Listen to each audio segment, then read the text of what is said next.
O que são os atributos de Deus? Atributos são características, qualidades, capacidades, de certa forma, e neste caso presentes em Deus. Quando nós falamos em atributos de Deus, normalmente se pega mais conceitos que são mais filosóficos, pelo menos da filosofia antiga, lá da Grécia, do que conceitos bíblicos, por assim dizer.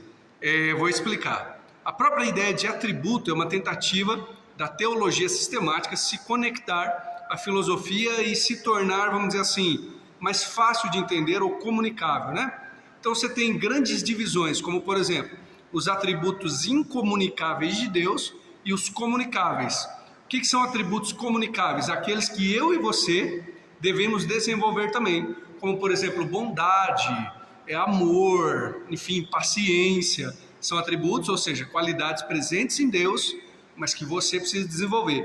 E os incomunicáveis, a infinitude ou infinidade dele, né? A inerrância, enfim, a onipotência, que Deus é todo poderoso, a onipresença, Deus é presente, enfim, né? A presença dele está em todos os lugares, e tantas outras coisas, ou algumas outras coisas desse tipo onisciência, né?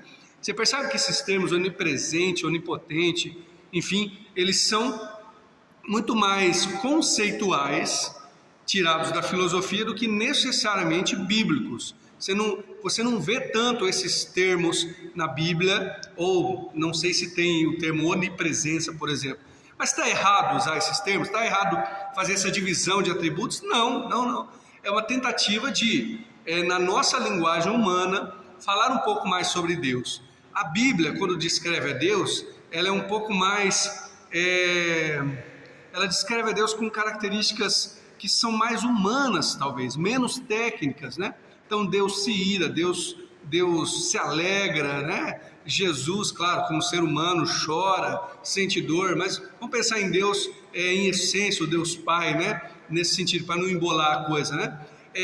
Nas Escrituras, Deus é mais descrito dessas maneiras, né?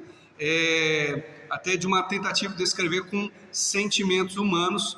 Por quê? Para ficar mais, talvez, mais relacional, mais entendermos melhor, por assim dizer. Isso não quer dizer que a Bíblia não é nada técnica, né?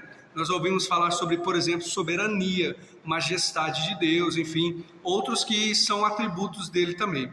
Deu para entender essa diferença aí, ou essa nomenclatura em que é colocado? O que você acha dos atributos de Deus?